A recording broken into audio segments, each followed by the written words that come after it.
Hello everyone, আজকে আমি ঘরোয়া পদ্ধতিতে চুলের তেল বানাবো আর সেটাই তোমাদের সঙ্গে শেয়ার করব। তো এইখানে আমি প্যারাশুটের তেল নিয়েছি, পিওর যেটা নারকেল তেল হয়। আর তার জন্য লাগছে মেথি, জবা ফুল, কালো জিরে আর দুটো বড় সাইজের পেঁয়াজ।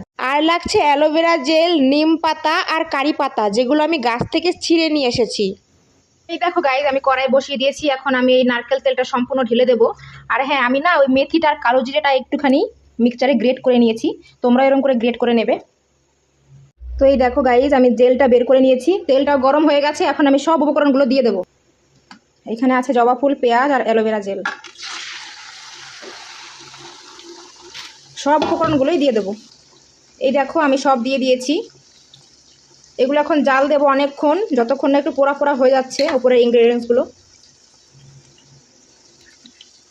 তো এই দেখো গাইজ, আমার কিন্তু তেল একদম তৈরি। আমি নামিয়ে নিয়েছিলাম, একদম এখন ঠান্ডা হয়ে গেছে।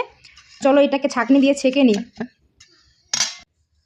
তো দেখো বন্ধুরা, তেলটা কিন্তু আমার একদম রেডি। তোমরা কিন্তু এইভাবে বাড়িতে একটু ট্রাই করে দেখতে পারো। খুবই ভালো কাজ দেয় যাদের চুল পড়ার সমস্যা, মাথার সামনে টাক পড়ে যাচ্ছে, চুল উঠে যাচ্ছে, চুল ফেটে যাচ্ছে, খুবই উপকার দেয়। সেই জন্যই আমি বাড়িতে বানিয়েছি, কারণ আমারও চুল পড়ার খুবই সমস্যা।